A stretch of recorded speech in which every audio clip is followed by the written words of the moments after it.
I'd like to welcome everyone here tonight. My name is Matthew Behrens, and I'm here because about 14 months ago, I was very much inspired to become involved in the struggle to save Muskrat Falls and the people who live in the vicinity of Muskrat Falls by the woman who's sitting next to me, Kelly, who with a small group of people went onto Parliament Hill and raised this flag and sought help, sought assistance, sought support for what was going on at Muskrat Falls.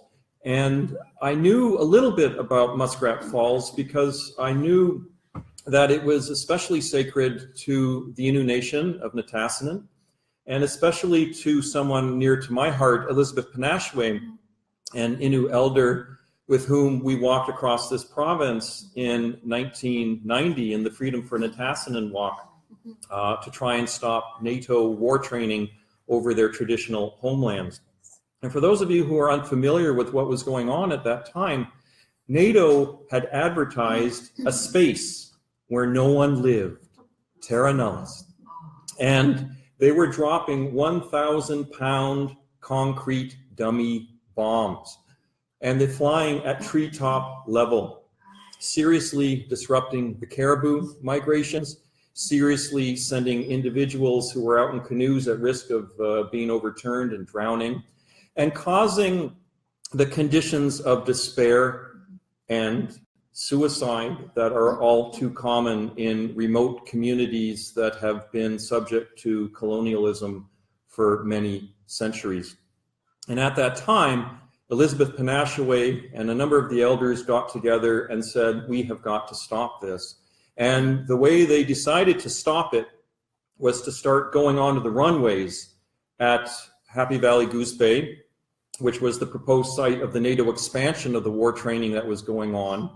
And dozens, scores of the Innu were arrested and thrown in jail for trespassing on their own land.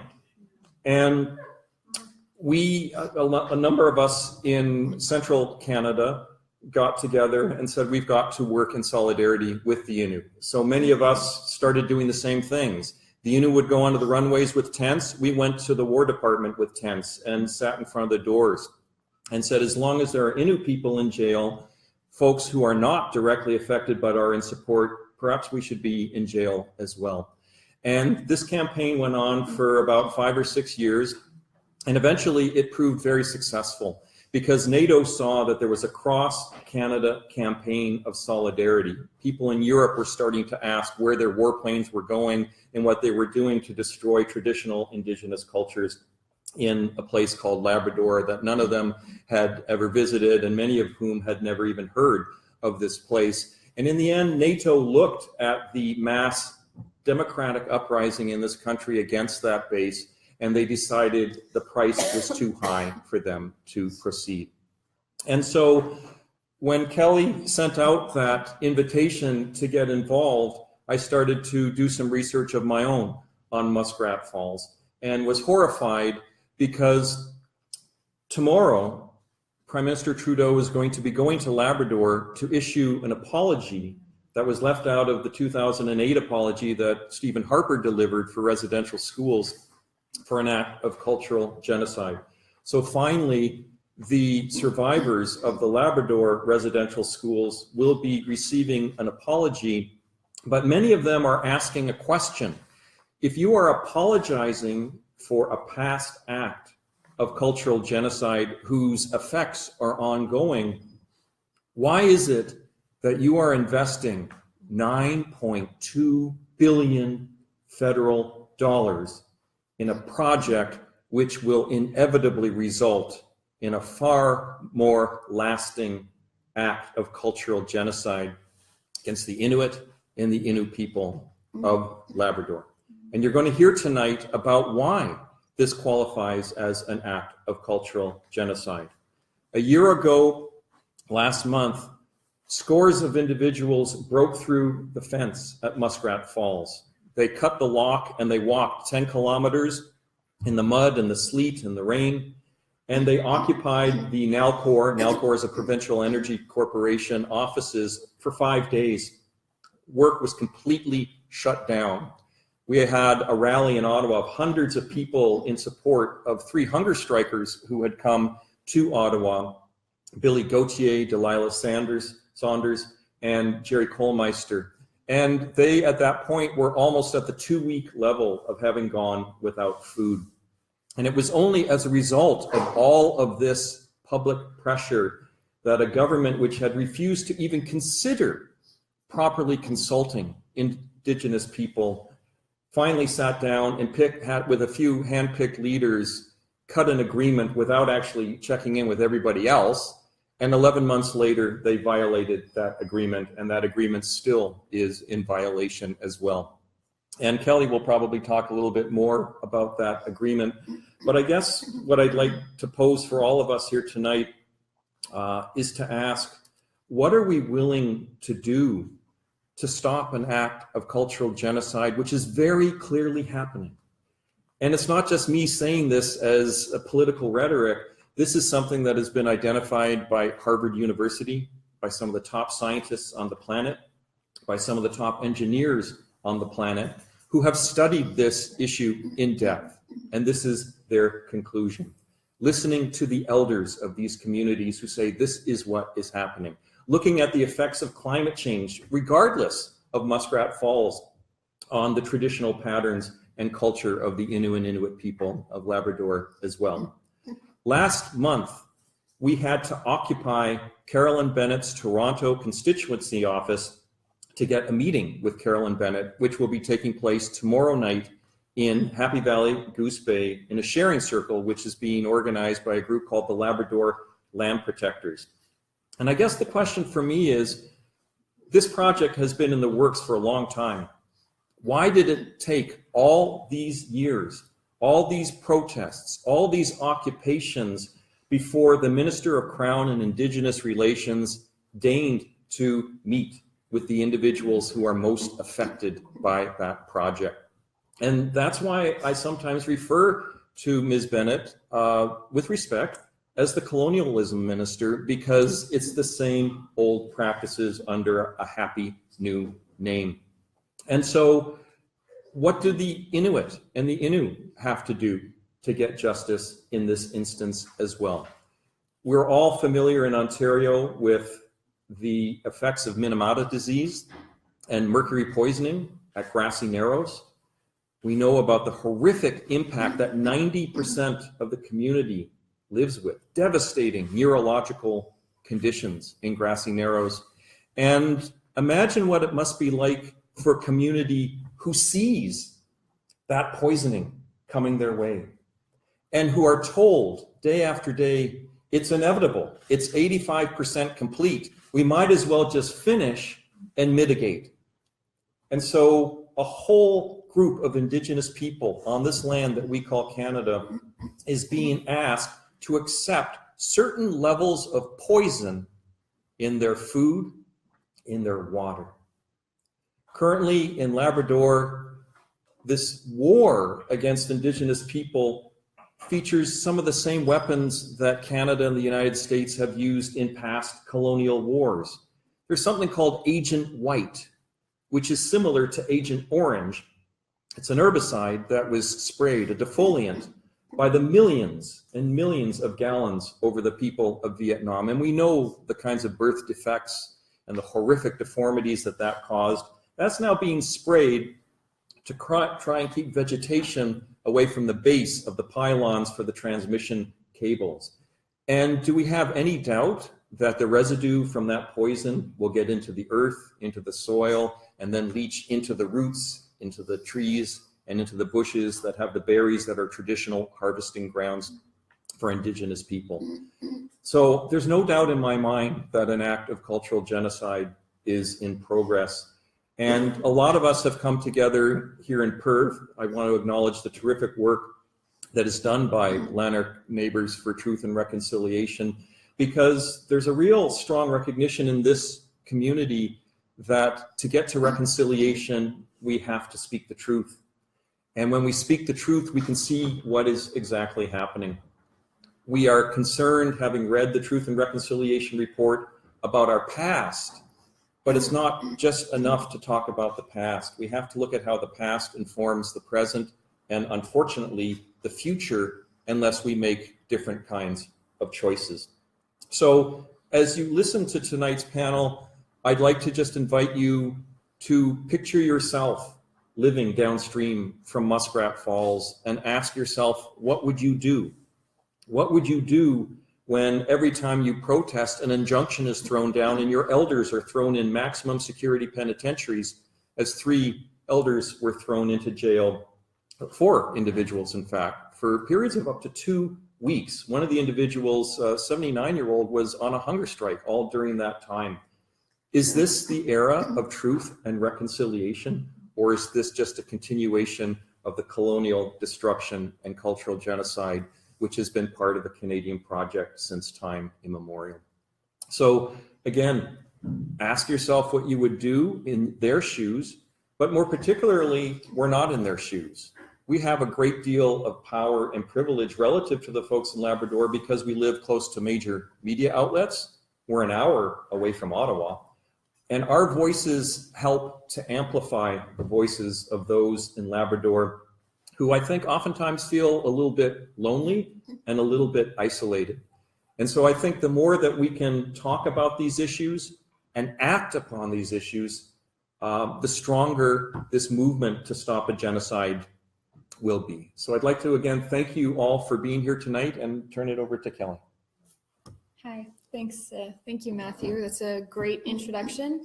So hello, everybody. Thank you for coming out. My name is Kelly Morrissey, and I am a Nunatsiavamilk woman from Labrador. So I kind of want to give you a bit of the personal aspect of how this project and projects like these affect people. So I'm actually from one of the areas that will be most hard hit. I'm from Happy Valley Goose Bay, and my roots are in Rigolet, Labrador. And how I got involved with this resistance movement is it's kind of complicated. So 3 years ago, well, about 4 years ago, I was living in the Upper Lake Melville region in this beautiful community called Northwest River. And while I was there, everybody in town was buzzing and saying, you know, you can get so much money working at this mega project, working at Muskrat Falls. You know, there are great jobs there. And this is a community that has had difficulty with its job availability for many years since the base there got downsized quite a bit. And Matthew has already been speaking a bit about the base. You can blame me for that, I guess. And so, you know, the allure of having jobs is one thing, but the jobs are incredibly well paying for an area where there hasn't been a lot of money. And in fact, when I was in the area, I was offered a very lucrative position for a career job for one of the subcontractors of Nalcor, which is the Provincial Energy Corporation. And they wooed me and said, you know, this will be a career job. I have my BSW, my Bachelor of Social Work, and I'm an Indigenous woman. And so as an educated woman and somebody who can maybe assist with navigating these sorts of difficult projects, wouldn't it be great? A great feather in their cap. So they did kind of vet me a little bit, and I really had a moment where I had to speak to an elder. I had to talk to somebody about it because I wasn't really sure about Muskrat Falls. All of the reports had come out and said, Muskrat Falls, good jobs, solid science. All of the science from the Provincial Energy Corporation, Nalcor, came out and said, minimal impacts, this isn't going to really hurt anybody, and if it is a little bit, we're going to make sure it's mitigated. So I was like, okay, this is great. I spoke with an elder in the community and said, you know, I'm not the biggest fan of how this project is going ahead in reference to how they're kind of tearing up the land. It's huge. And I'm kind of confused about it. And I had a heart-to-heart with the elder. And in fact, he's an elder who's become quite active in the resistance movement in reference to Muskrat Falls. And he said, and this is kind of a paraphrase quote. He's like, "My love, then maybe you shouldn't be doing it." And so I walked away from very close to six figures because I knew in my heart that this was wrong. I moved back to, not taking that job, I moved back to the big city of Ottawa. I'd lived here previously. Labrador is my home, but need to come out here for job and work. And while I was out here, the Harvard University, in cooperation with the Nunavut government in the Make Muskrat Right campaign, came out, and Harvard University, I think it was in conjunction with University of Manitoba, yep, came out and said, all those studies that Nalcor Energy did, we did a bigger study that tested a much wider area. And we measured hair samples and a neurotoxin called methylmercury. So methylmercury bioaccumulates, which means that every little fish that has methylmercury in it, the big fish eats it, and then the bigger fish, and then the seals, and then the humans. And so it just continues to build up in the fat of animals, and we are an animal as well. And so because of that, Nalcor had come out previously and said, that's not going to be a big issue. Well, Harvard came out, it was in 2016. Yeah, it was just I can't believe all this time has passed. Nalcor, Harvard came out in tandem with Nunavut and said, actually, there's going to be a huge risk of a methylmercury spike. And I started to really get interested because I looked at the effects of methylmercury, and they're scary. Matthew already spoke about the neurotoxicity, but what it actually does in specific, and they're learning more because there haven't been a lot of studies about the toxicity of methylmercury. But what it does is it causes developmental disabilities in unborn children. It causes tremors in adults. It can cause confusion. It can cause cardiovascular issues, so heart problems. And there's so many other things, but now the more studies they're doing, they're finding that there is a link with cancer. And this is just one aspect of this project that, the best university in the world, that, a lot of people think that, just Harvard. Some of the best scientists in the world have come up to the north of Canada and done these studies, and they're now discovering that this is awful. This is an awful thing. I think we're doing questions kind of towards the end. I'm just wondering where the methylmercury is coming from. Yeah, so that's great. So methylmercury is, what happens is vegetation, so like trees and roots and soil, that'll be on the land. And if you don't properly clear a area of land and you proceed to flood that land, then what happens is it naturally breaks down. And when it breaks down, the bacteria who break down all of those vegetation, they create something called methylated mercury. Mercury already exists in an ecosystem, but methylated mercury likes to cling to fat and stay in tissue. So the problem with it is, like I said, it bioaccumulates, it really builds. So my point with all of this is, when I heard this study came out in 2016, Matthew said that he saw the first kind of real stand on Parliament Hill, where it was me and 15 of my friends, my closest, dearest friends, who said, we got to do something. That's where that came from, is because I heard about this Harvard study and I said, we need to speak out. We need to do something about this, because I don't think anybody's hearing this. And it's really an important issue. And of course, if the government hears about it, they're going to care. I mean, it's Harvard University. And yet here we are.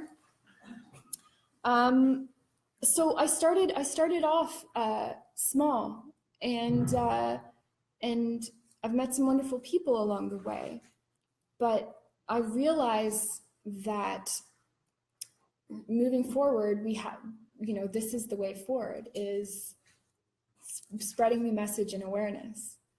Myself, I have a huge family, a huge Indigenous family in Labrador, in the affected area. And the thing is that living in Canada's north, if you might have already heard, it's just my Gatorade, you might have already heard, but living in Canada's north, it is very expensive to buy food in the grocery store. And so we've always, though, harvested from the land. We've hunted and trapped and fished. In fact, my great-grandfather, Stuart Michelin, wrote the Grand River song, and the lyrics in there are all about trapping and hunting and fishing along Lake Melville shore and along the Grand River. And so I feel a little bit of him and as my ancestor in me, trying to guide me along to share this message with the rest of Canada. It's expensive to buy food in the north, and Indigenous people in Canada's north and in other secluded parts of Canada, they hunt and they fish and trap and do it in a respectful way that is in harmony with the environment. And in doing so, right now, which breaks my heart, my family has to make a very difficult decision in reference to, do I continue to trap and hunt and fish and risk being poisoned, risk birthing a child that may or may not have neurological issues, developmental disabilities? Do I continue to practice my culture and eat and trap and fish and hunt? Or do I stop doing that and then struggle with the issue of how to feed my family? How do I do that?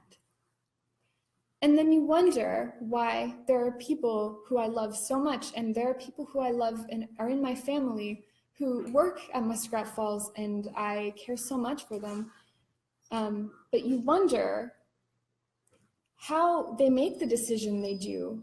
And it's because they have to feed their families, and these are the decisions that are put before Indigenous and settlers alike in Canada's north about kind of putting the golden goose in front of you and saying, you can make a choice not to take this job, but man, oh man, is it tough to turn it down.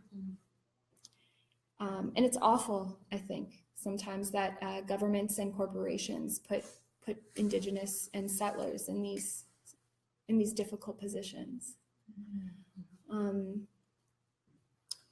But yeah, I mean, there are communities in the Upper Lake Melville region that are very severely affected. In fact, the community that is going to be most affected is a small community called Rigolette, and I mentioned earlier, that's where all my family's roots are. There are already members of that community who, after getting hair samples with that Harvard and that small study by Harvard and Nunetsieva, who already have methylmercury levels way, way above Health Canada standards. In this community will be the community that's most affected by the methylmercury spike, if and when it comes. And there's also so many difficulties in reference to all of the studies done. I'm going to let Emily talk a little bit more about the North Spur stability, because she knows quite a lot about that. Not to put words in your mouth. But the reason why I'm here today is I really want to share this message that this is an intensely personal thing. I have my 89-year-old grandfather, I think he's 90 now. If anybody's watching the live stream, I'm sorry, I can't remember exactly, but I call him all the time. My 89-year-old grandfather stood at the gate last year with the Make Muskrat Right sign, because he knows it's the right thing to do. And so you see people from all age groups. You see people, settlers, Indigenous, Inuit, and there's 2 different groups of Inuit in Labrador. You see them all coming together, and last year was a beautiful moment, and I want to continue that. I want to continue that unity and that message, and moving forward, ensuring that we're allowing ourselves to feel real empathy. It's hard, and sometimes I feel it too when I'm away from home. And it's so comfortable out here. We don't have to worry about boil water advisories happening multiple times a month, which happens in my hometown, which is about 8,000 people. It's considered like a bigger town. We don't have to worry about those things out here. We don't have to worry about paying exorbitant prices for a green pepper, or maybe there's just none there, you know. We don't have to worry about mega projects coming into our backyards and nobody listening because we're secluded. And that's the real issue here, is that Labrador is far away. I've had so many people say, Kelly, I want to get involved. Like, let's get a caravan and just go right up there. And it's not simple. It's doable. You got to bring a couple jerry cans gas. But you know, it's secluded, and governments and corporations love that. They love it, because if something's secluded, then there's limited media, and that's also another issue of concern around this project, is media censorship. There's limited media. There's limited people available to actually put boots on the ground to say this is wrong. And it's so much easier to censor the message around projects that are in secluded areas. And Harvard University expanded on their original study of the Upper Lake Melville region and Muskrat Falls, and found out that there's actually 11 other projects that are going to have even more elevated levels of methylmercury than Muskrat Falls projected. And one of them is Gull Island, which is just up from Muskrat Falls. It's the next phase of this mega project. And that's another reason why I think it's important to continue this message. Canadians all together, all across Turtle Island, all across this great continent in the United States and Canada, we can do better. And we can do better by asking our elected officials to do better.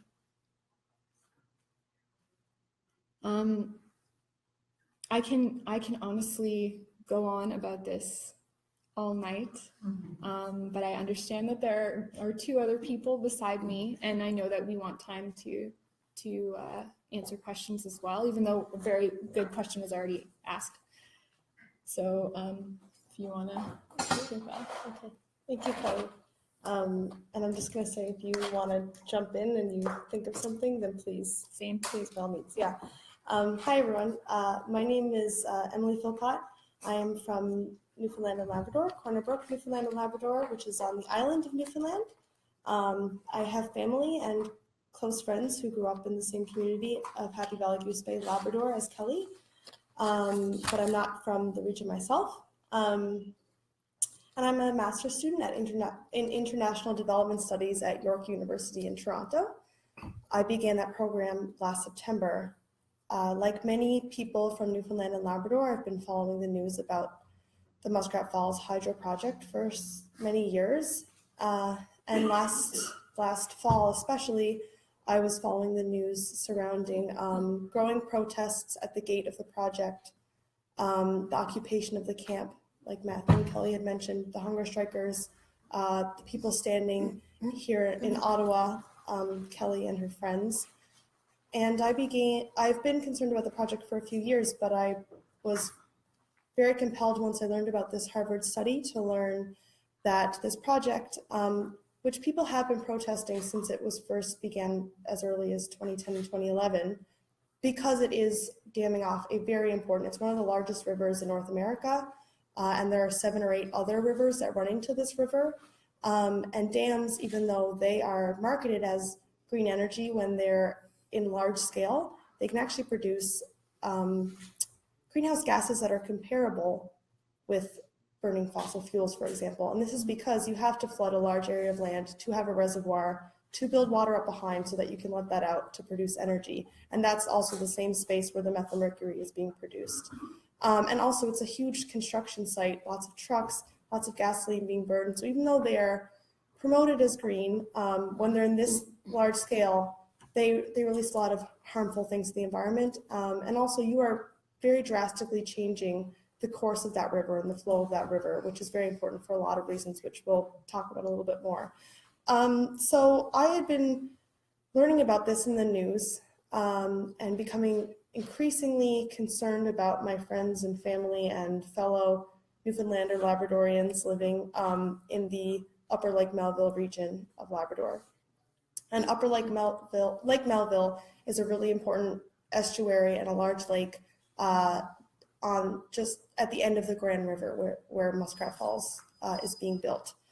And that's a very, very important lake because it's a huge source of fish, even seals. In the winter, it's very important for that lake and river to be frozen for people to be able to travel on the ice for hunting and trapping and sealing. So I became very concerned about the projected methylmercury contamination in that ecosystem once I had read the Harvard report on the Nazi government, which represents one group of Inuit people in Labrador. They released a report, and I was following these protests, and I saw people, different nations coming together, settler people coming together, municipal governments, which are supposed to sort of try to remain unpolitical, were showing up at the gate to protest, sending representatives from Indigenous governments, people who don't even fish or live off the land per se, but who are business professionals who happen to be living in the region were showing up at the gate. You saw people who would never in their lives go to a protest for anything, felt overly compelled to be there. And I was very concerned as to what a Crown Energy Corporation and the provincial government of my home province were doing to people, and how much money they had invested into this large-scale project that had all of these environmental effects and health effects, and yet did not seem to care. So I began my academic program around the same time that this was happening last year in international development studies. And in my program, we look at the concept of development with a very critical lens. And we ask, what types of development are we pursuing in developing countries and in Canada's north? And where is power being distributed in society? Who gets to decide what is good or what is just for society in Canada? And we ask these questions so that hopefully we can have societies that benefit all peoples or benefit all peoples more equally, as opposed to taking approaches to development through large-scale infrastructure, which might have some economic benefits for companies building these things and for people working there in the short term, but in the long term, they degrade the land that we all depend on and we all need, and there's an economic crash afterwards. And I should mention that ratepayers in Newfoundland and Labrador are going to have to pay for this project, which has now doubled in cost. So we're going to be paying this off for a long time. So even if you have never been to Labrador, your energy rates are going to double if you are a ratepayer in Newfoundland and Labrador. Actually, I heard something on the radio, on the current actually, and I think the number to kind of make it equivalent with Ontario is if Ontario took on a over $300 billion project that the taxpayers in Ontario would then have to make. So the equivalent ratio of population. So to kind of make it more clear how much money this is. Our province only has about 500,000 people, and only about 20 to 30,000 of them live in Labrador, which is a huge territory with lots of natural resources, but a very low voter base, which means that the political power is highly centralized to the island of Newfoundland, and that's where decisions are being made. But people in Labrador don't necessarily have a lot of political say because of their low population. So, and also just one more thing, just speaking about the political aspect, there is a Minister of Labrador and Indigenous Affairs. The Premier of the province has made himself the Minister of Labrador and Indigenous Affairs. And so there's nobody that Labradorians or Indigenous people in the province can appeal to in reference to this project in order to consult with the Premier of the province. So you see the conflict of interest there. yeah, absolutely. And again, it's a Crown Energy Corporation that's building this. This has been a long political legacy of damming this river for decades. There's already an existing dam called the Upper Churchill Project farther up the river, and they're hoping to build another one after this one. So when it was announced, it was celebrated. It's going to be the best option for Newfoundland's, Labrador is often left out of this, energy future. It's going to produce jobs. It's going to save us from having to leave home for work. And we since learned that a lot of energy is actually going to be exported to Nova Scotia and the United States. So a lot of it's not even going to ratepayers in our own province who are paying the bill for this. So back to the reason why I'm talking to you today. So I decided, in learning about my program and political and social issues that are happening all around the world and in Canada, and seeing this happening in my home, because it's my home province, and because it's happening to people that I care about, I decided to look at this issue for my master's research. So in doing that, I spent the summer and part of this fall in Happy Valley Goose Bay, Labrador, which is Kelly's hometown, and and I interviewed people there about how this project affects them and how they see this impacting them, not only as it's ongoing now, but it's how it's going to impact them in the future. And that was I'm very privileged to be able to do that. It was a very important learning experience for me, and I learned a lot about how this is affecting people, and that's why I feel compelled to talk about it with you folk. And people there are so I can't speak for them, but I have spoken with them, and a lot of them say to me, we just want people to hear about this, and if research is one way that you can get that message across, then that's great. It's not always the quickest process, and sometimes it's problematic, but it is one way of putting these things into a format that hopefully can be taken into consideration. So I spoke with a lot of people about their opinions on Muskrat Falls, how they see it impacting them, how they see it impacting their families and their communities. And I also asked them about what has motivated them to protest or to not engage in protest or acts of protection. And some people have said that they are not allowed to attend protests or to speak out in any way because they work for the provincial government. People have had their jobs taken away or threatened. People have been threatened by other community members it's creating a lot of tension for people who are trying to speak truth like Kelly's doing. This is very brave of her, I should say, to be saying this story, because it's not easy when you're up against a huge corporation and a provincial government that just does not seem to understand why Labradorians are so upset about this. I do want to say thank you. I do want to say that I've had people, friends, family members who work for the project direct message me via different venues and say, hey, just so you know, you have my support, but I can't lose my job. Yeah. Keeping in mind there's 0% vacancy in Happy Valley Goose Bay for live. So the cost of just renting a place up there is exorbitant. It's much more expensive than in Ottawa and Toronto. Because there's 0% vacancy. And so people can ask whatever they want for rent, essentially. Sometimes $1,000 a room. And in fact, people are living in hotels. And the hotels are oftentimes very booked up, and it's difficult to get a hotel room. So it is very expensive. This has created a bubble economy in my hometown, something that I've never seen, and it's a terrible byproduct of this project that is affecting people's ability to say no to these very lucrative jobs. Absolutely. And I have also interviewed people who work in the social sector, in the healthcare sector, who have said to me, we have absolutely seen the effect that this has had on our social sector and our healthcare. People have told me that even mental health services are totally overflooded with people who cannot manage the money that they have or are losing their jobs left, right, and center at this project and now cannot deal with the debt that they've taken on because they got used to this. People, the homeless population has increased because people can't afford rent and the price of food has gone up. The price of just about everything has gone up, and it's really changed the local economy there. And you see how people often can't afford to say no to jobs at the project, or they have to move elsewhere because of this.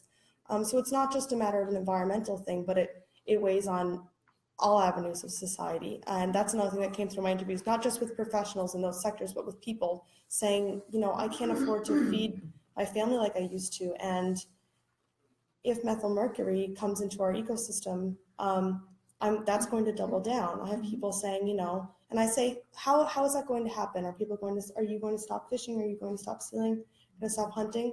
And some people say, yeah, I will, or I already have because I'm already too afraid. Or they say, well, in the future, it's going to be a matter of maybe we only feed those foods to older people and not to children and not to pregnant women so that we can have that source to feed people, but that we know it's worse for children and older people, or that maybe I will do it, but my grandkids won't do it. It's a huge loss, not only in terms of we need to feed our families, but their cultures and their way of life. And they say, I've always fished. I've always done this. It's who I am. And especially for Inuit and Innu people and settler people in Labrador as well. So it's become a huge issue in that way. And like Matthew said, people are also worried about the berries and vegetation because of the spraying of the transmission lines, which are going through Labrador down to Newfoundland. And there's a link to Nova Scotia, which connects us to the North American grid. I should also mention that some of these transmission lines are running right through small coastal communities on Labrador that run off of diesel generators. Diesel generators are very expensive. They're bad for human health and for the environment, and the majority of communities in Labrador run on this type of generation for power, but yet a mega project for energy production is being built in their backyard and they don't get any sort of benefit from that because it's too expensive to build transmission lines to all those communities, although a few of them have transmission lines running through them already. Right. So there's a huge disproportionate burden between where the energy is coming from, where the environmental and personal costs are coming from, and yet where the money and the decision-making power is located on the island and the energy is going elsewhere in North America. It tells you about the priorities of the government of that province, which is essentially Northern Labrador has no energy security, okay? Diesel generators for electricity. There's one of the largest construction projects in North America, creating a large amount of power. In fact, they're now speculating that it might be too much power, and they're trying to figure out where they're going to sell it. And they can't light one light bulb in Labrador, not one from this project. And the people of Labrador are getting the same hike in their electricity bills, in their energy bills. How unjust. Wow. It's awful. It's awful. Sorry. No, that's okay. So you can see why people are frustrated that there is, I think, and again, I'm just sort of repeating what people have told me in my interpretation and my understanding. But the decisions about this project, the decisions that affect all Newfoundlanders and Labradorians are coming from policymakers and decision makers in the company and in the government on the island, and yet local people have been saying this is hurting our waters, this is hurting our way of life, this is a huge financial and environmental stress on our population, but that somehow isn't important and isn't really being taken into consideration in a meaningful way. For example, the agreement that was struck last fall during the culmination of the hunger strikes and the large protests, the Premier of the province met with the 3 Indigenous leaders, like Matthew and Kelly had said, and they said, okay, we understand what you're saying, methylmercury is an issue. We are going to raise the reservoir to the minimal possible level for the winter to maintain structural integrity of the dam because it freezes over winter. And then in the spring, we will drain the reservoir and we will fully assess mitigation measures. An independent expert advisory committee was supposed to be formed in the spring. It was formed in the fall, the following fall, so over a year later. And we are only just hearing from that committee a few weeks ago. And so that agreement was broken, and even though there's been steps put in place, which are a direct result of action from people on the ground, from the land protectors, it's taking a long time. And in the meantime, people are worried about what this is going to mean for them. And also the Independent Advisory Committee has to give recommendations to NALCOR. That does not mean that NALCOR necessarily has to take them into account. So again, it's very important that political pressure remains in ensuring that those things are taken into place and are not just saying, oh, we're mitigating, when they're not doing everything absolutely possible to do this. There's been other concerns in regards to consultation and in regards to having these concerns heard. I've spoken to a number of people who are involved in the environmental assessment hearings back in, I believe it was 2011, who said that we went in there with evidence about worries about the burden on the local healthcare system, worries about the river, worries about fish species, about methylmercury contamination, and about the stability of the river and the stability of the dam, which I'll speak to in a moment. And it made no difference. And I've heard people who have been in rooms with people who are sitting on those hearings who just said, yeah, we are just here to say that we did it. We're like, it's going ahead no matter what.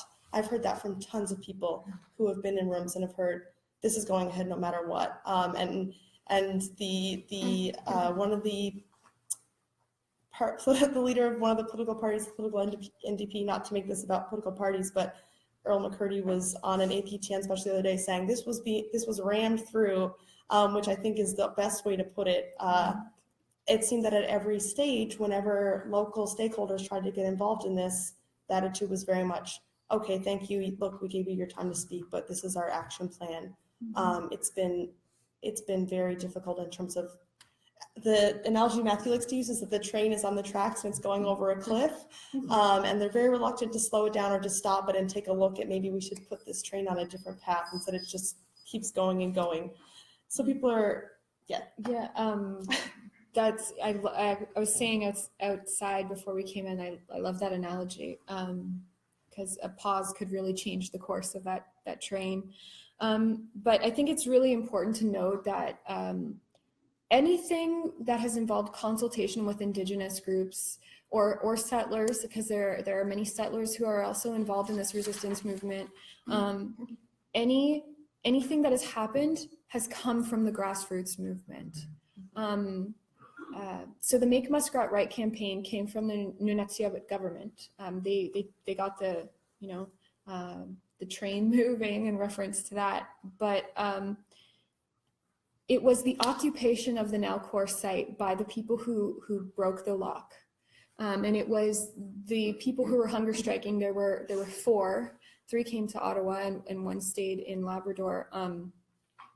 It was those people that got this consultation meeting with the three Indigenous leaders and the Premier of the province. There was a marathon meeting to resolve these issues of concern, but it was the pressure from this grassroots movement that has made all of these things happen to begin with.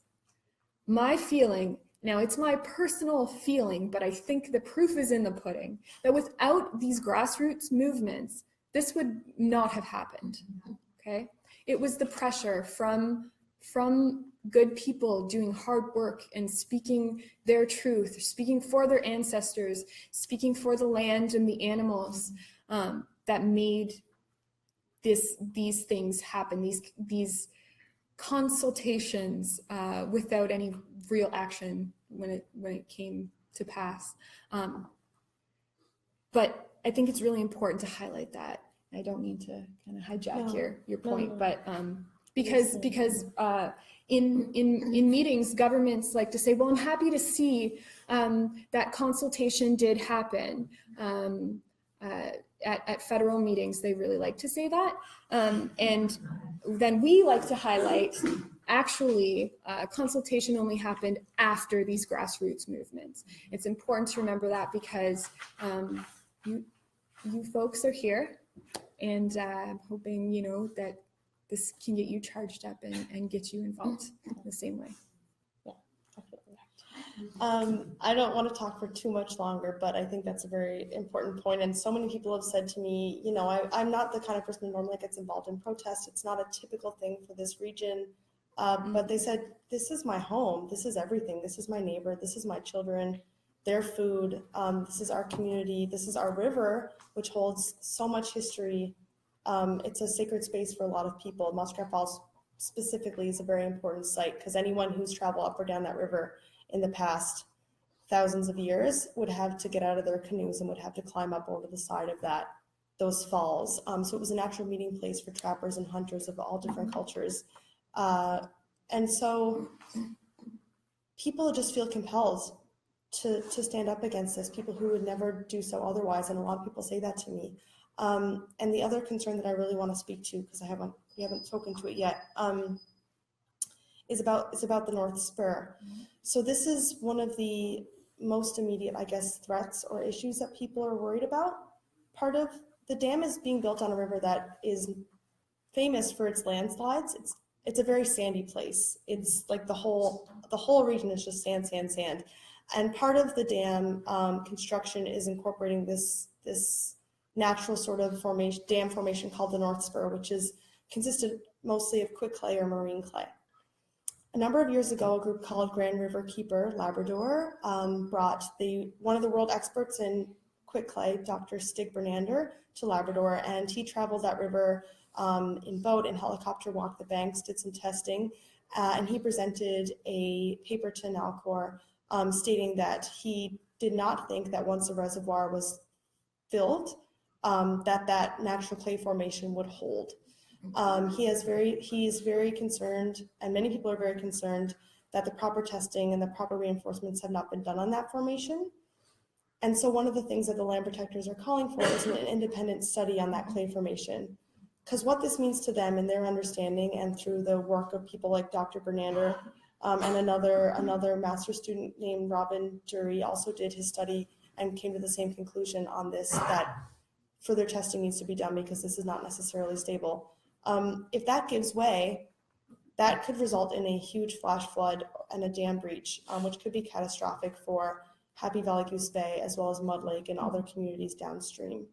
And this could potentially be a very swift flood, which means that lives could be lost, homes could be lost, and people are living with this stress every day. People have said to me, sometimes I'm worried that we don't know what's going on up there. We don't know what's going on at the dam. We don't know what the water levels are. We don't know what's going on with the North Spur. And I'm afraid to go to sleep at night because I'm afraid that might break and I might be washed away, or hearing about senior citizens sleeping with life jackets under their beds at night because they're worried about this. And everyone is sort of scrambling to try to get an emergency evacuation plan in place because they're worried about this. And another really important thing to mention is that in the spring of May of 2017 of this year, Mud Lake, which is a community downstream from the project, actually flooded. And this community has existed for 200 years and they've seen fluctuations in their water levels, but they've never been flooded out. I spoke with one member of that community and they told me that up until their community was flooded, they had perfect faith in the project, that it was fine, that it wasn't going to affect them because people from Nalcor told them that it absolutely would not happen. And yet the year that this dam reservoir is filled for the first time and the water levels are being changed on the river, their community gets flooded in the spring. I should say that an independent committee looked at some of the available data and gathered that it wasn't Muskrat Falls that caused the flood, but local scientists and local knowledge holders who have good knowledge of that river have said that they did not have the data necessary to make that conclusion. And I've spoken with people who live there who said ice jamming was supposed to be part of the problem. When there's an ice jam, the the jam is here and the water comes up here and Mud Lake is here, but the raise in the water came from where Muskrat Falls is up here. And they have a lot of reason to have doubt in this committee. And I'm not here to judge their science or their work, but a lot of people in that community have very, very, very intense fears about what that means for the future of their community. There's been talks of relocating them, which they don't want to do.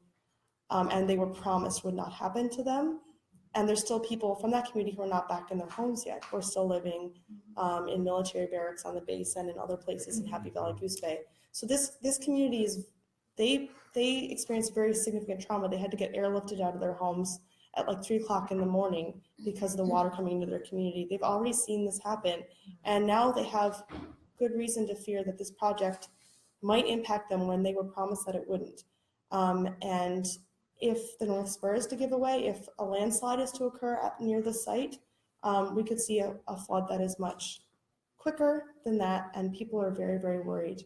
So this all compacts and compounds into a lot of stress on the community, and that shows up everywhere. So to repeat what Kelly just said, consultation wasn't there. Free, prior, and informed consent was not received from all peoples and all Indigenous groups in that area.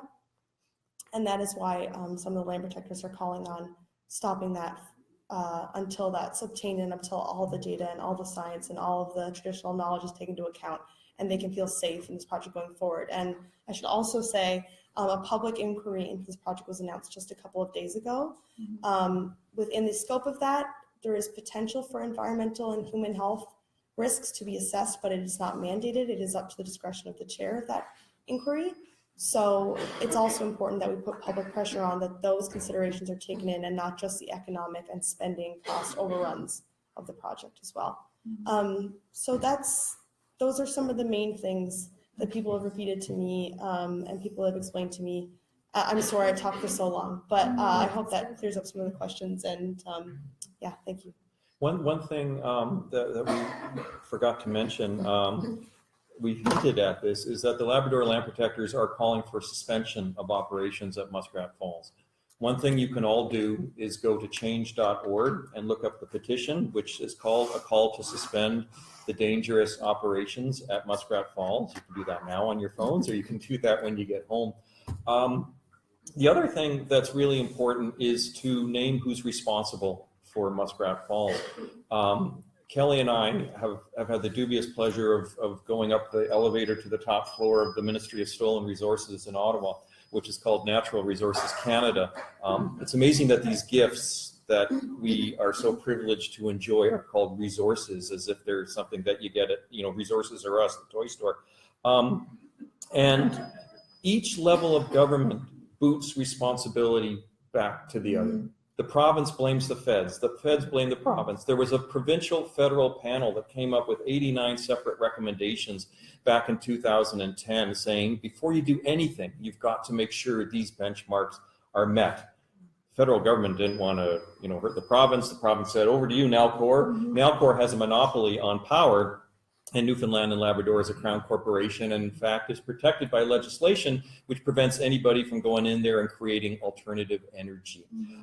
So it really is like Peabody Coal in Kentucky. It's a one company town.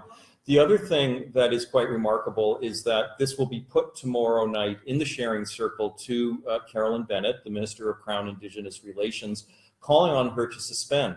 I can't tell you how many meetings on the phone and in her office we have had where they've said, it's not part of our jurisdiction.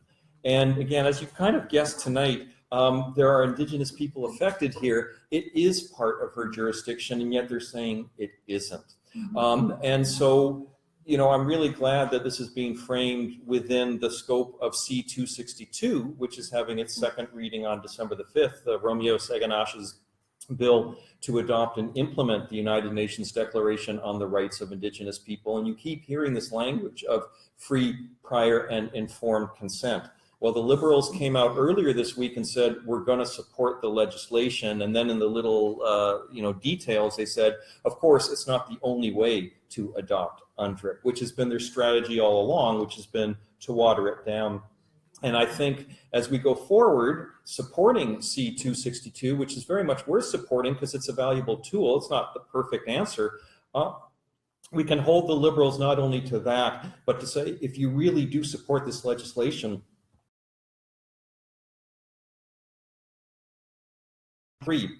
it's Kinder Morgan, it's Site C, it's uranium mining out west and in the north.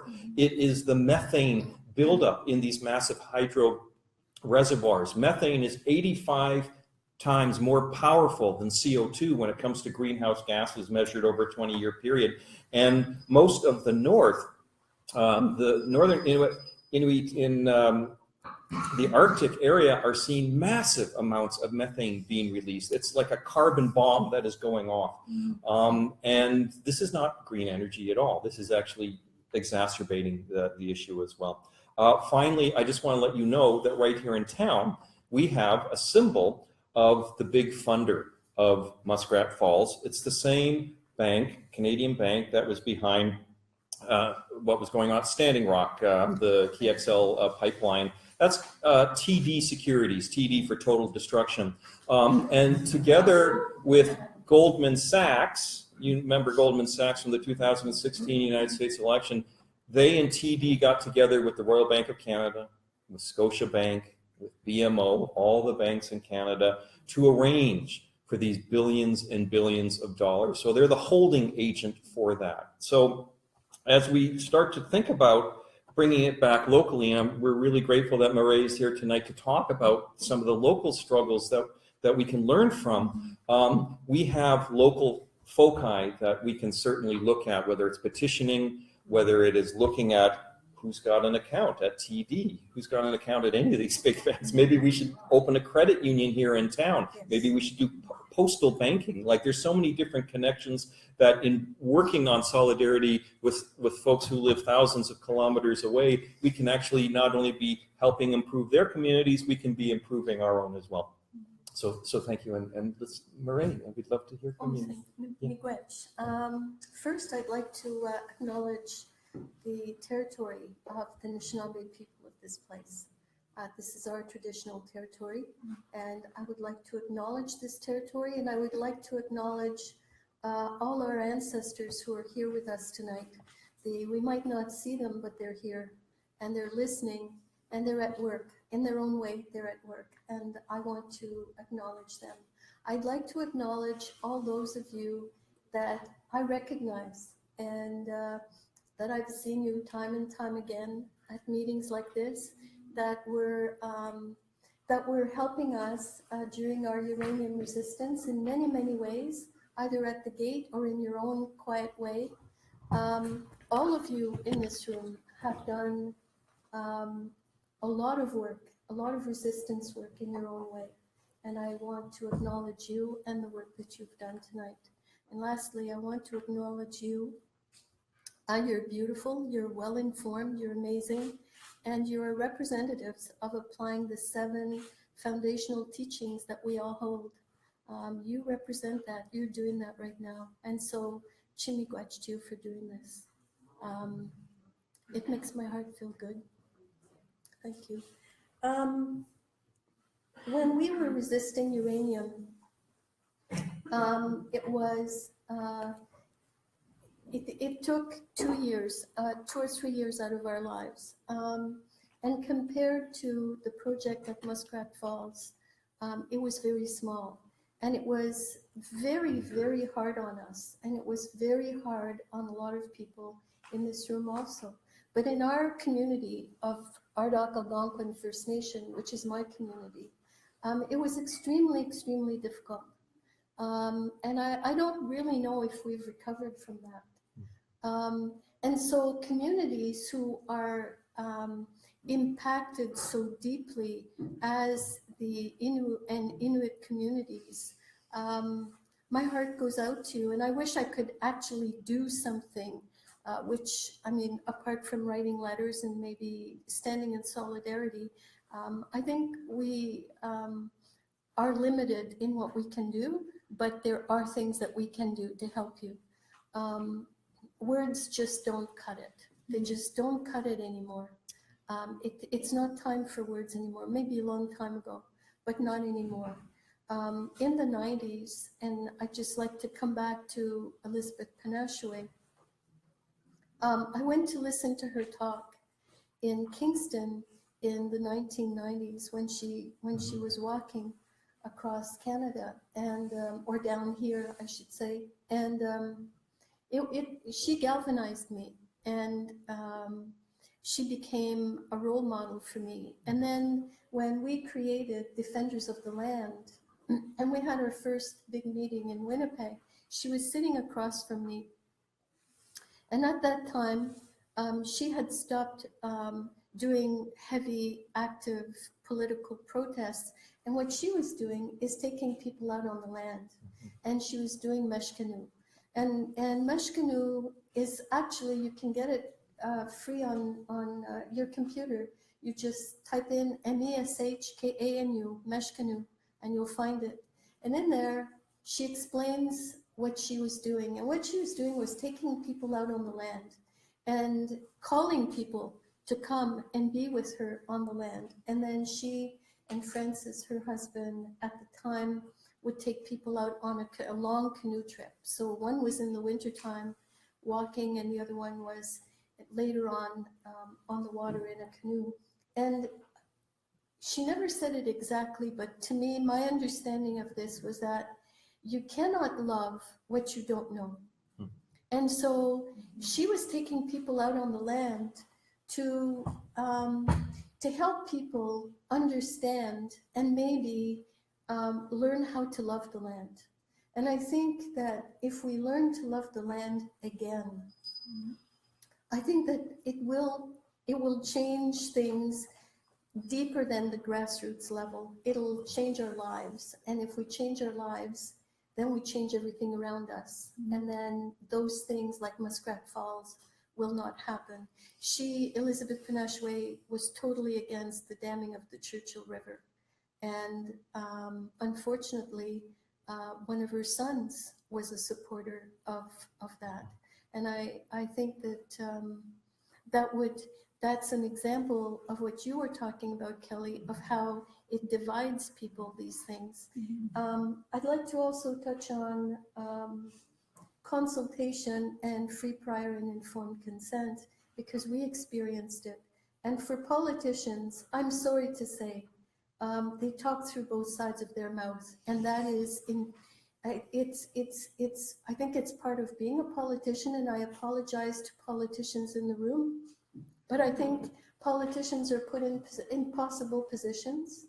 I think also that our system puts people in impossible positions, whether politicians want to or not. I think they're pushed right to the wall, and at times cannot make but some very double decisions or say things that they would never say otherwise. But for politicians, my experience is that consultation just means listening to and walking away. That's what it is. That's not consultation. Consultation is listening, working things through, and understanding that at the end of the line, maybe the project will happen, but maybe the project won't happen. And when we were consulting with the ministry and with Frontenac Ventures, this is something we kept coming back to. Do you understand that in these consultations, because we sit with you and we are talking this through, do you understand and agree that we understand, we here, Indigenous people, Ardok Algonquin First Nation, we understand that at the end of this process, the project could happen, but also the project could be scrapped. The project could not happen. And it could not enter into their heads that that was part of consultation. For them, consultation was simply listening and having their minds already made up, and that it was a total waste of time for us. And so, and that I think is what wears people down, and what wears communities down, and what creates despair and ultimately suicides in communities. Because there doesn't seem to be an honest negotiation. This is the project, it's going to happen no matter what. And unfortunately, Justin Trudeau has sunny ways and very positive words. But that's even more dangerous almost than Stephen Harper, who was totally against us, because at least we knew where we stood with this guy. If you're told good words and then turn around and approve Site Sudan and approve Kinder Morgan, how do you deal with that?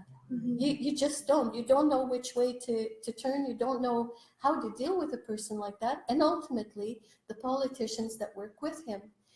When you're talking about free, prior, and informed consent, and if you really think about those words, free consent, which means unconstrained, which means that people who have jobs for that company are not constrained in understanding the issues and voicing their concerns.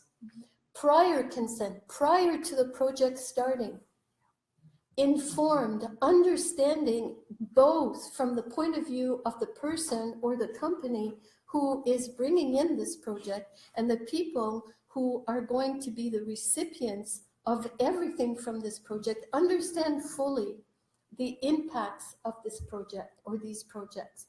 Free, prior, informed, and the very last one, and it's purposely there, consent. I give my consent or I do not give my consent. You know, we've all learned over time that no means no. No is not equal to yes.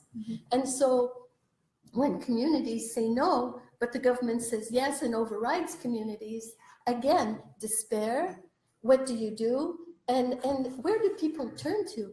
And this is the history that we have had as Indigenous people with the colonizers, with the settler government. This is the relationship we've had. And for us to maintain an optimistic point of view, at my age, I'm 64. I'm glad you're not 64. I'm glad you have your optimism, because at 64 and having experienced what I've experienced, which is definitely not in the realm of what you're experiencing right now, I don't hold much hope of consulting with politicians. I really don't. I think that the whole system needs to shift and change. There has to be a radical change, because we are heading for a solid brick wall, a cement wall. And if we don't change our ways, unfortunately, the earth will survive. She is here for a long, long time. She was here way before us, and she'll be here way after us. But I see people in this room that I love. I love my life. I'm sure you love your life. I don't want to change my life. I love what I do. I love being who I am, and I love my family. And I'm sure it's the same thing for everybody in this room. But we are going to have to change our lives radically with the changes that are happening in our environment. Birds disappearing at an alarming rate. Bugs disappearing every day at an alarming rate. And I hate to say it. I hate to voice it. I hate to hear myself say it. But this is our life right now. And I have grandchildren, and I see a lot of white hair in the room, and I'm sure a lot of you have grandchildren, or you have little nephews and nieces. And what are we doing? What are we leaving for them? And so I had a serious experiences in a sweat lodge are always serious, but this was a vision. And the vision I had was of deep, deep, deep love and of bone-crushing sadness. And I wake up every day with that. And I think that it was the earth talking to me. And I think that by being here tonight and by doing some of the things that I do, I'm trying to communicate that to people, that the earth loves in its own way all the creatures that live on it, because it provides for all of us. And in return, if we observe the 7 foundational teachings, and if we return this love to each other and to all our relatives, all our relations, then we can live in a harmonious way. And so I spent quite a few years with an elder, and she used to start all our sessions by saying that we needed to go back to our original instructions as human beings, and we needed to love each other a whole lot more. And that just doesn't include us as human beings, but all creatures, even the stones, even the stones. So I guess that's what I want to say. Thank you.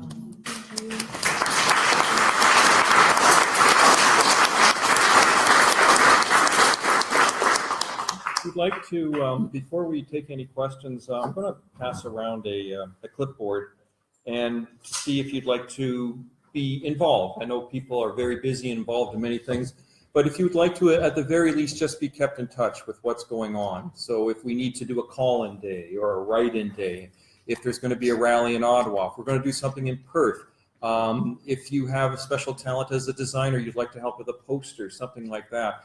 The Labrador Land Protectors and the Ontario Muskrat Solidarity Committee are grassroots groups. We have no office. We have no legal counsel on standby.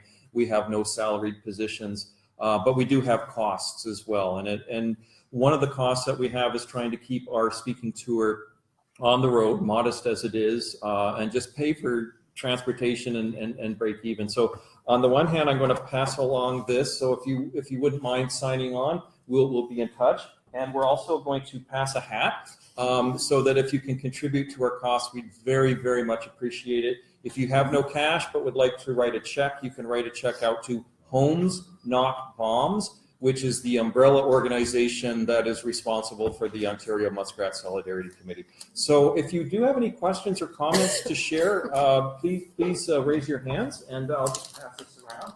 There we go. Thanks. Yeah.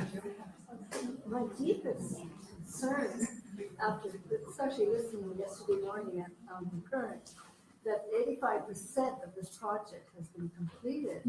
So how can we ever, in desperate need that we are, can it ever be stopped?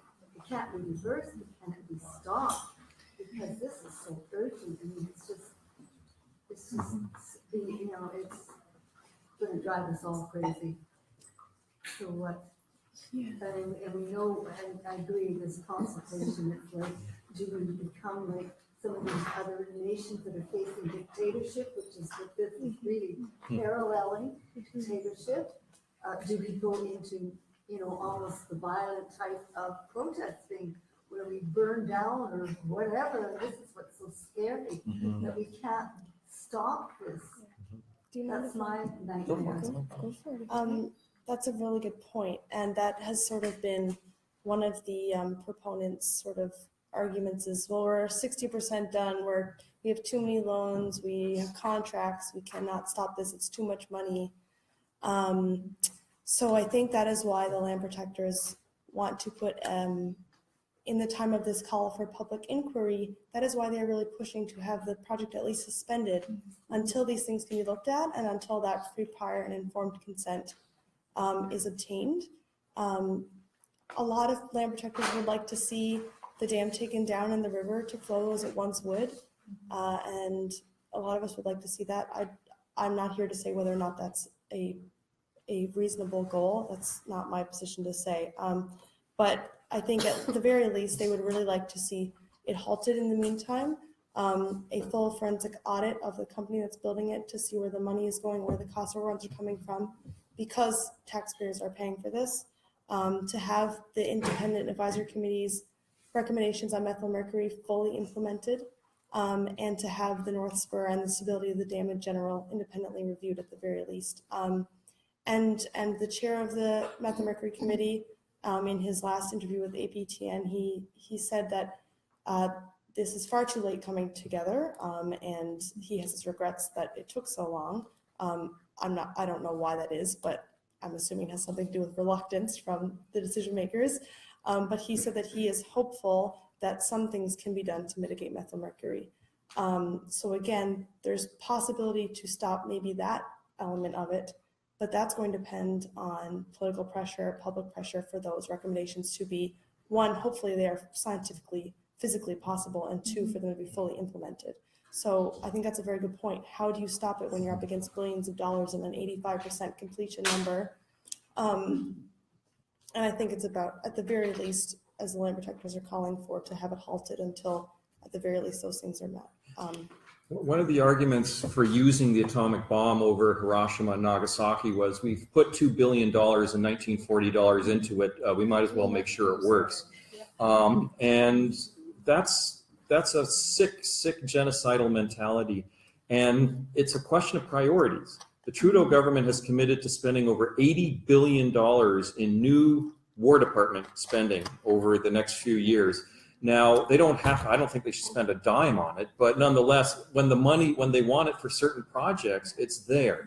So if they need to pay back the $9.2 billion, pay it off, stop the project. Because otherwise what you're doing is saying it's more important that we keep a certain balanced book than the fact that you're going to be dealing with the death of Indigenous nations. And apart from that, as Indigenous nations are threatened and in peril, how many of them are going to sue when they say, you know what, you promised us that there would be no poisoning, that there would be no flooding, the lawsuits. So people aren't thinking. When Kathleen Wynne wanted to cancel a gas plant, she canceled it. She wrote it off. She didn't think it made a lot of sense. There's been a lot of controversy about that, but that's $1.9 billion down the tube. So when governments feel the pressure to make that a priority, it can be done. And you heard on The Current yesterday morning, David Vardy, who's the former head of the Public Utilities Board in Newfoundland and Labrador, saying that the costs of actually operating this will be even further increasing. So it's best, as we keep saying, when the train is going off the tracks, you stop it. And if they're not willing to stop it, we sit on the tracks or we tear them up.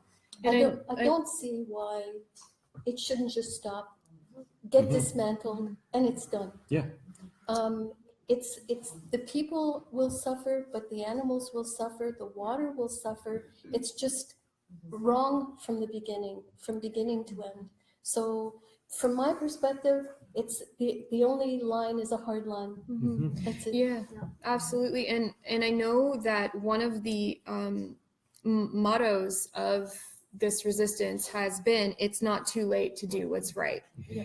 And because, you know, the resistance really got kicked off last year when the project was well over halfway complete. And because it is still possible to mitigate some of these, you know, risks to the environment and to people downstream, and to the wildlife, it's still possible to mitigate those risks. And this is the real issue at hand, and just like touching on the conversation around politics and the passing of the buck. This is continual. All of the previous governments who sanctioned this project, who put this project at the forefront or invested in this project, they're all pointing the finger at somebody else and saying, well, we're this far, or we've come this far, including the current government, the current Premier Dwight Ball, who says, well, I inherited this, I was against this to begin with. Unfortunately, we have a lot of money invested, we need to move forward. Talking out both sides of their mouth, right? Done with some finesse. It's great. But we need to keep in mind that it is not too late to do what's right. It is not too late to put a pause to this project and to mitigate in an appropriate way, to consult in an appropriate way. And consultation is not consent. And the federal and provincial governments really believe, I think, by the way that their actions indicate, or inactions, that consultation, that having a conversation is consent. I've had conversations with Matthew at our daytime occupation of Carolyn Bennett's constituency office as well. Emily was there as well. And Matthew said that there's a change in how government is interacting with resistance. And it's that instead of, you know, pulling you up by handcuffs or bringing you to, you know, getting some charges or whatnot. Now, instead, it's, I hear what you're saying. Oh, that's so troubling. You know what? Perhaps we could schedule a meeting. And as previously stated, that is more insidious than knowing definitively that somebody is against you or your message or your culture. Yeah, I just feel it's important to put it as a message. There's this metaphor of the train on the tracks. Another metaphor is when you're in a hole, the first thing you do is stop digging. Yeah, I like that. Yeah. When you're in a hole, first thing you do is stop. I was wondering whether you've explored the legal ways of trying to fight this, like with groups like Capital Justice, who are, you know, having stop this project? Yeah, I know that I don't want to comment too much on legalities, but what I will say is there are recent examples in Canada. Clyde River in Nunavut is a wonderful example where they successfully sued the federal government for their involvement in extraction projects going on up there, and that happened. That was only a couple months ago. That was this year that Clyde River in Nunavut, which is an Inuit community, successfully sued the federal government. So I'm not gonna. It's not my place to comment on that, but I will say that it has been done before. But you need resources, and who is going to provide the resources? The local Indigenous governments are all kind of gone quiet in Labrador, unfortunately, and they're the only ones really who have resources. So it really is about lawyers coming forward and saying, well, we actually will do it for costs or pro bono. Well, that's what justice would think about. They don't need money, they don't take money from the groups of people. No, they do that They already. do it. Okay. Have you talked to the bondholders directly, the local bank, the people that buy the bonds off the bank? They're large institutions themselves, and they have quite often very strong ethical investment rules, and you have an incoming yield framework to work against with. Have you gone out and met with the bondholders to see their position on further investment? Or at least if maybe they're not aware. Well, that's part of the plan, because in doing the research, we've now got the documentation that shows who has put all that money together. And so that is one of the next steps that we're considering.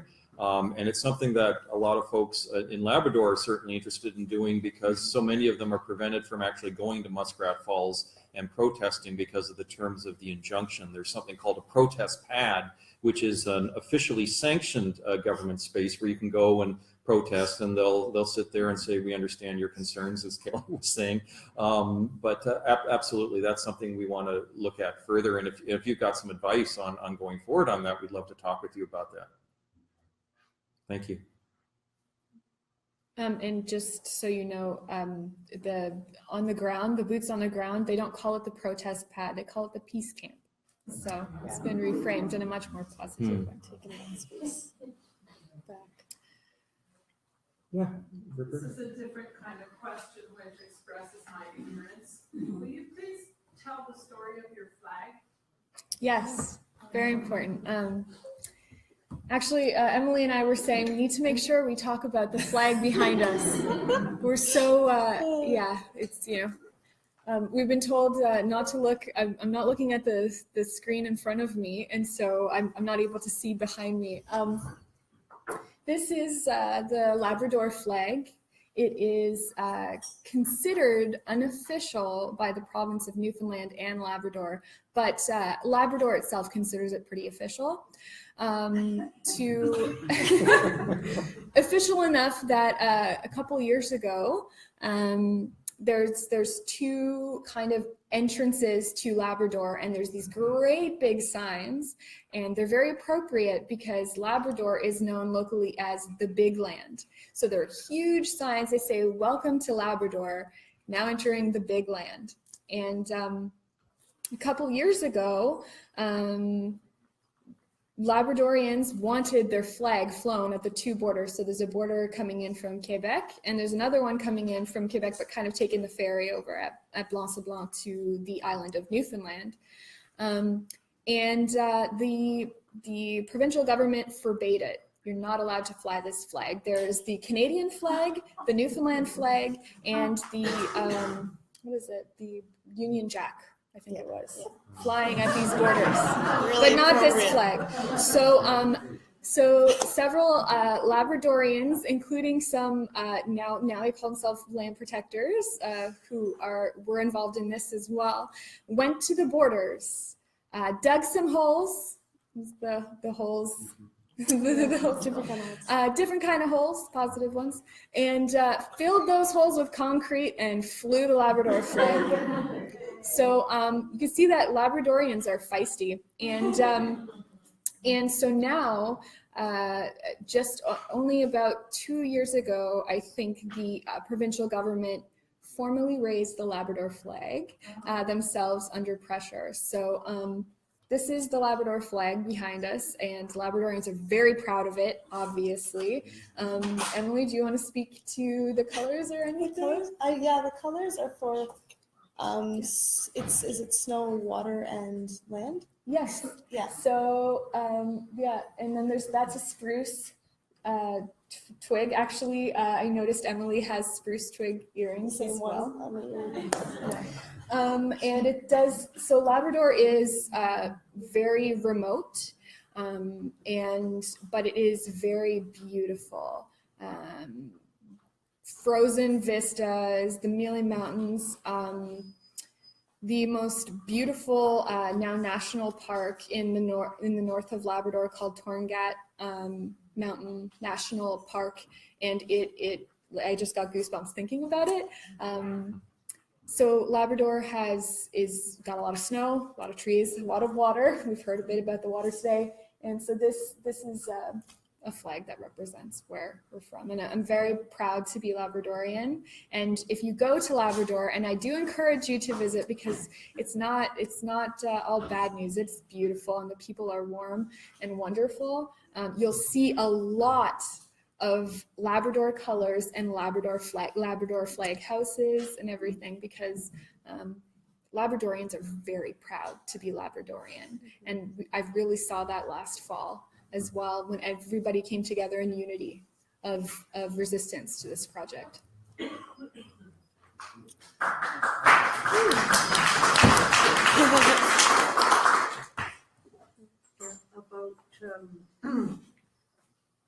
About Labrador, I wanted to mention here on the mainland, sorry, Labrador is part of the mainland, but Yeah. here in central Canada and probably out west, you hear on the radio, for example, about Lake Melville, and you hear about it being remote. And it's just, because I'm part Newfoundlander, I know, and I've been to Happy Valley, Goose Bay, and Sheshatshiu briefly, but it is beautiful. Thank you. So I know that Lake Melville is an inlet, if you want to call it, it's a part of the sea, it's a part of the Atlantic. It's salt water. It is, yes, it's remote from here, but it's not remote from the ocean. It's not remote from, that's why there are both, and Inuit people involved. The Inuit mostly are in the interior, and the Inuit are mostly on the coast. Well, Lake Melville is both, right? And I think I've heard things on the radio where I'm just really wanting to shout at them and say, but it's the Atlantic Ocean, this is not somewhere way far away, way in the interior where nobody ever go, and there's a large town, Happy Valley, Goose Bay, and there are small towns which are equally important, just not as many people. Anyway. It's true. Yeah, and that's a very interesting point. Actually, when Harvard researchers came to the area, they said that Lake Melville was a very unique lake. And in fact, I have, like I said, a very large extended family in that area, and they all go fishing and hunting and trapping along Lake Melville shore, like the song. And you have to be to captain a boat of any size in that area is extremely. You have to be extremely skilled and know the river and the lake, because it's so sandy. There's sandbars. It's very dangerous. You have to know the land, and so the people of Labrador who navigate these waters, they know these waters very well. And you are absolutely correct. These are not like, it's not like a small lake. There's rip tides, and it is very cold, I will say. It's got some of the most beautiful beach sand I've ever seen. I've been all over the world in reference to beaches. The sand is beautiful, but the water is cold, and it's because it is Atlantic water. Yeah, absolutely. Yeah, Susan? I'm just curious to know how Harvard got interested. I mean, I'm glad they did, but why did they decide to do a study there? I Were think they that- asked to invited. do? Yeah, so I can't say specifically the dialogue, but Nunexia, but the one of the Inuit governments in Labrador, they petitioned, they asked Harvard University if they would please do an independent, a secondary study in a larger one to the one that Nalcor commissioned earlier. And that is because during the environmental assessment hearings, the Nalcor said that the effects, environmental and water effects, wouldn't extend past the Muskrat Falls site itself, and then Natsivat and other stakeholders, I don't like that term, but other people in the area, the Grand River Keeper, etc., they said, we have reason to believe that it will affect Lake Melville and outstream right out to the Atlantic Ocean, and Inuit communities such as Rigolet that are farther downstream. So in recognizing that the environmental assessments were not taking anything past the dam itself into account, they said that's a huge gap. So they asked, I'm not sure they commissioned, but they asked Harvard's team to come on board with that. So The history has been set. If you go and talk to anyone at Grassy Narrows or the White Dog Reserve, their lives have been ruined. Yeah. And they had a thriving community. They were guides, they were fishermen, they were trappers, and they had a thriving community in the White Dog Reserve and Grassy Narrows. Judy De Silva is, I think, just a little bit older than I am. She walks with 2 canes because of mercury poisoning. People in Grassy Narrows were walking back and forth. They were just, and the settler people thought that these were all drunk people. They were drinking too much. They weren't drinking.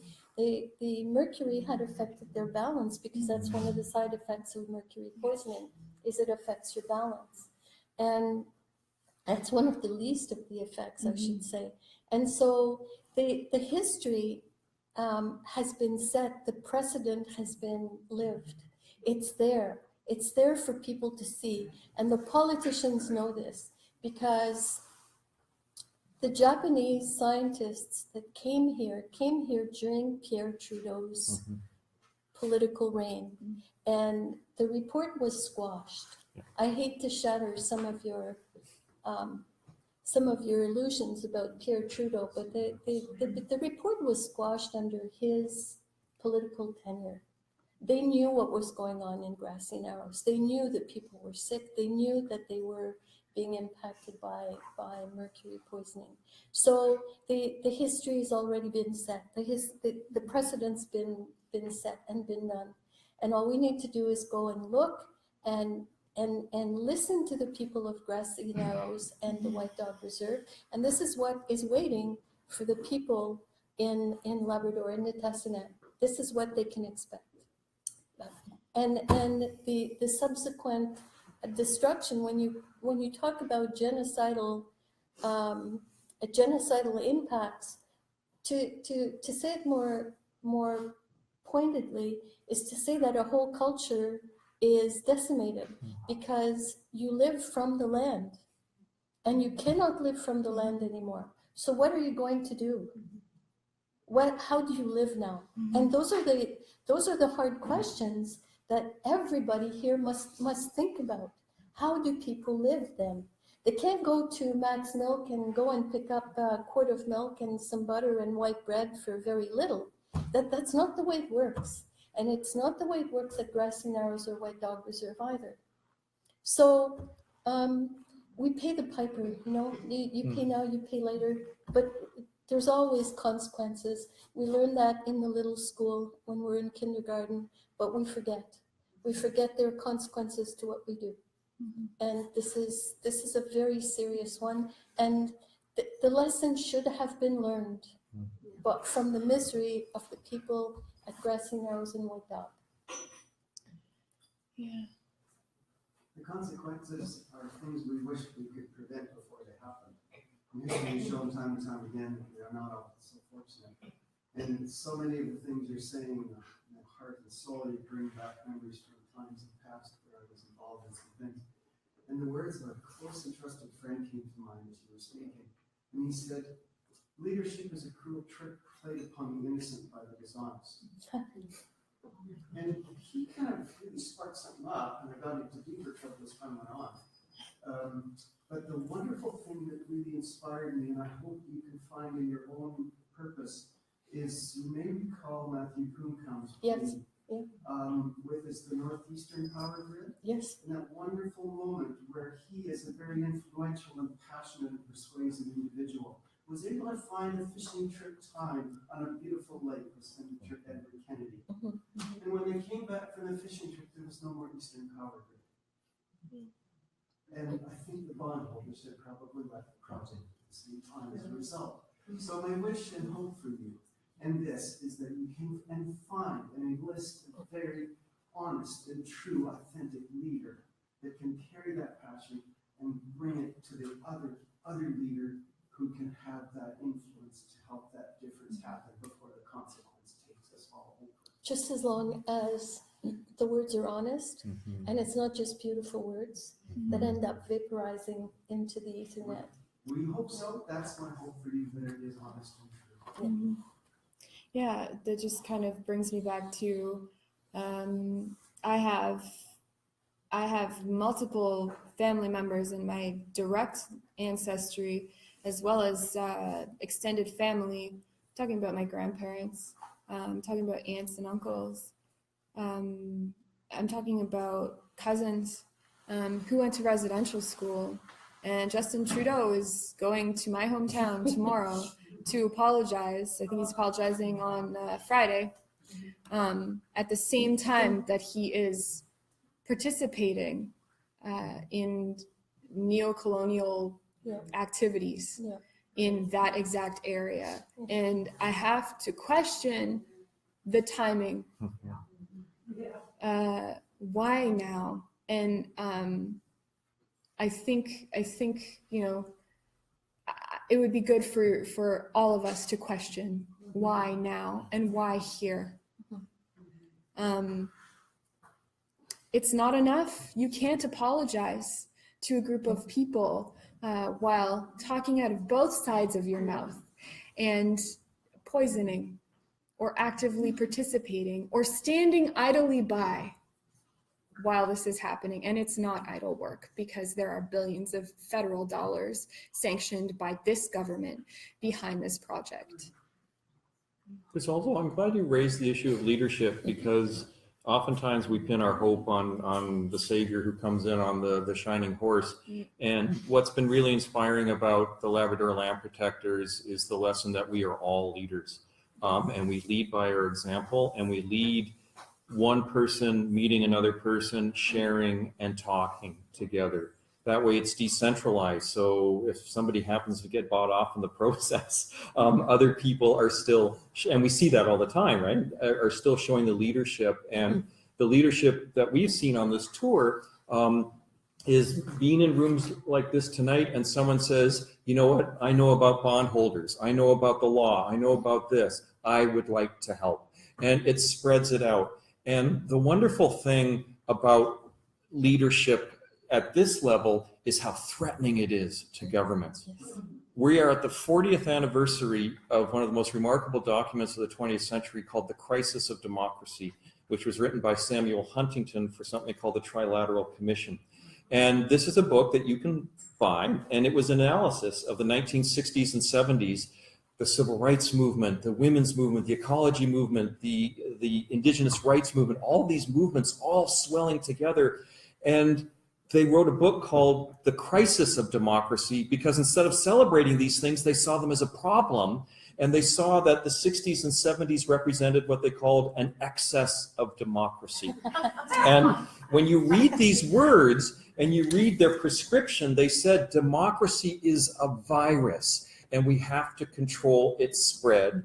And the way that democracy should work, and these are the great industrialists, and among the members of that commission were the key leaders of the first Trudeau administration, they sat down, they said, democracy, for it to function from our standpoint, bankers, mining corporations, Nalcor, is to have a certain built-in level of apathy among the population, to also increase the amount of hopelessness, to set lower expectations, and to make free time and education less accessible. So we're all working 6 part-time jobs. We don't have time to go to this meeting tonight. We don't have time to go to Ottawa to demonstrate, to exercise our democratic rights.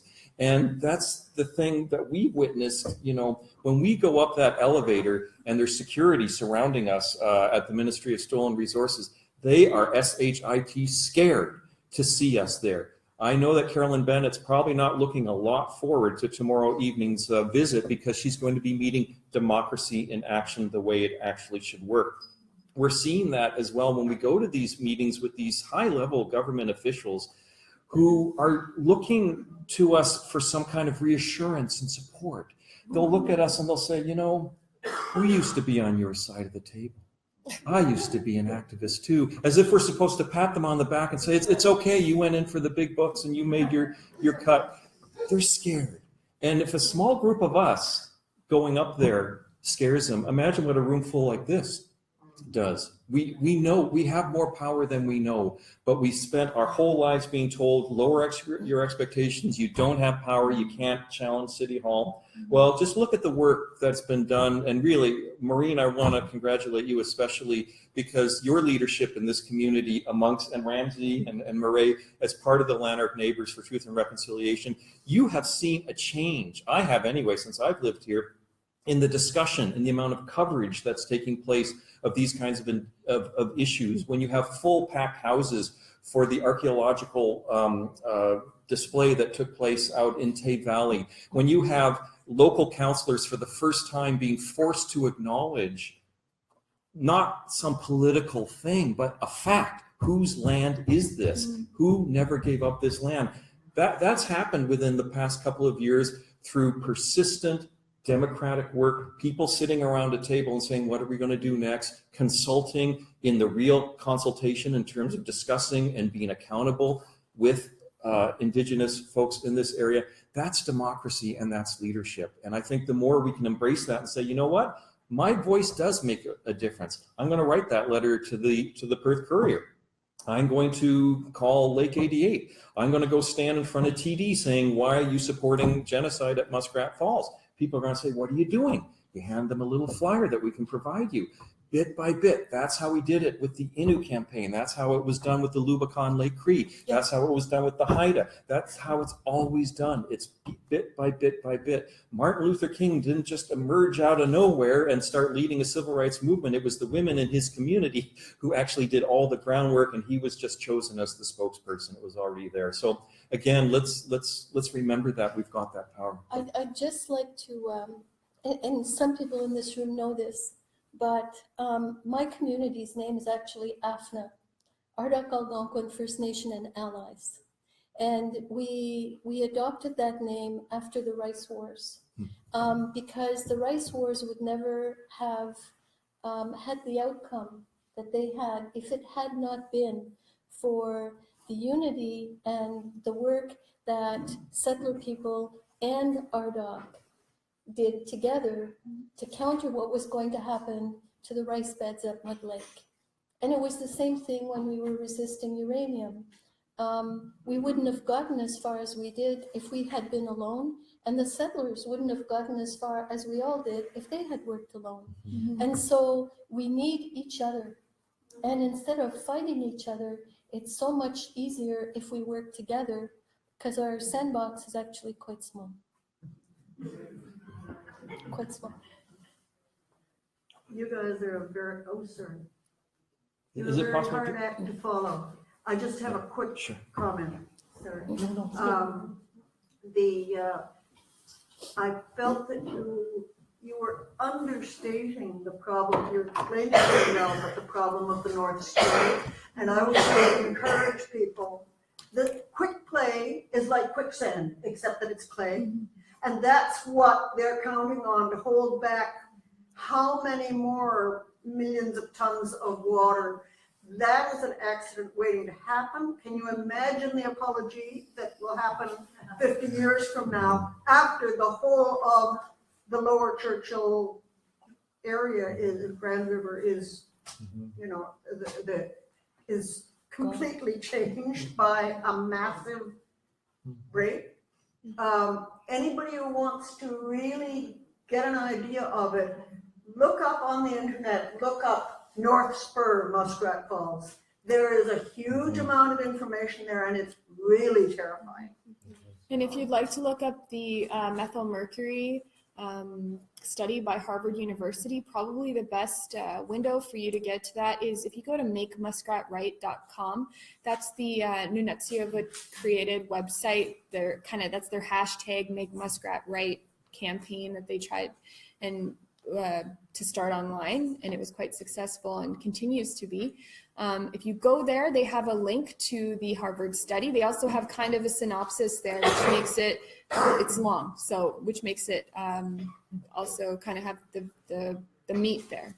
And also, when I send out an email, if you want any resources and you can't find them, let me know. We've got all the documentation. We've got SNC Lavalин's internal report that actually brought up all of these problems back in 2013 that was provided and that was completely ignored. You know it's bad when even SNC Lavalin, which is one of the worst companies on the planet, says, by the way, we're in trouble here. So we've got time for one final question that someone had. And then if we want to maybe have a bit more informal, because I know people have probably got to start getting going yet. Thank you so much. I just admire you, and I'm inspired by you. I'm really sorry that your elders are afraid they're being terrorized. That's what really hurts, you know? Like, yes. And I've had enough proof, not only by all these communities, reserves being harmed by these projects. I have enough proof that this political mess, this political game, is adversarial. It has never worked for us. Mm-hmm. It's always been a game, a power game. And I think this is a real opportunity for us to speak up, to really get these voices out. Like someone said, we are all leaders. And I really like what you said, Kelly, about we need to demand that we expect more from you, you know? You politicians, you said something like that. We expect more. This is unacceptable. This is what we want, you know? And I also have a friend who's helping Bala Falls near Huntsville. She's been sitting there, and First Nations community have come out, so I can give you her name. There's a UN, the Commission on the Status of Women, and it's all about rural women this year or next year. Go down there and tell them your story, you know, and just go and tell your story and get that support from other rural women. Absolutely. You know? And so I wish you nothing but blessings. Thank you. Nakamik. There's one final question, Emma? Yeah. Just really quick, just in terms of the people in this room getting the word out to the people who are not in this room about what happened, what was said in this room tonight. The live stream, is there a link that we can share? Yes. To the video or audio after? I will put up the Facebook link, and it's currently being live streamed, and I see there's people in Labrador, so we want to wish everyone luck tomorrow.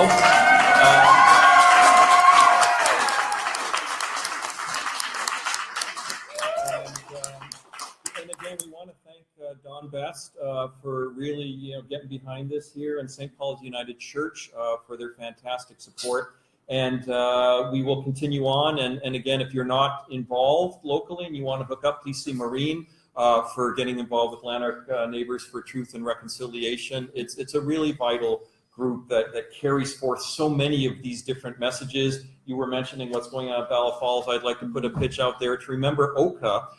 because at Yeah. Ganesadage, Ellen Gabriel is still there on the front lines demanding that same meeting with Carolyn Bennett. Do we have to go and organize yet another sit-in of her office and then spend 2 months on the phone so that Ellen Gabriel can get Carolyn Bennett to come and meet with the Longhouse? She's afraid to meet with the traditional people there and the traditional women elders, and she calls herself a feminist, but that's another issue.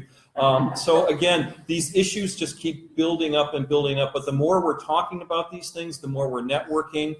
That's the thing that is the thing that ultimately holds back this violence and this corruption and this destruction. And hopefully we have enough of us, and it doesn't actually take a lot. At the height of the civil rights movement, less than 10% of African Americans were involved. You don't need 10 million people in the streets. You need the voice of truth being carried by all of us, and I think that will make a difference.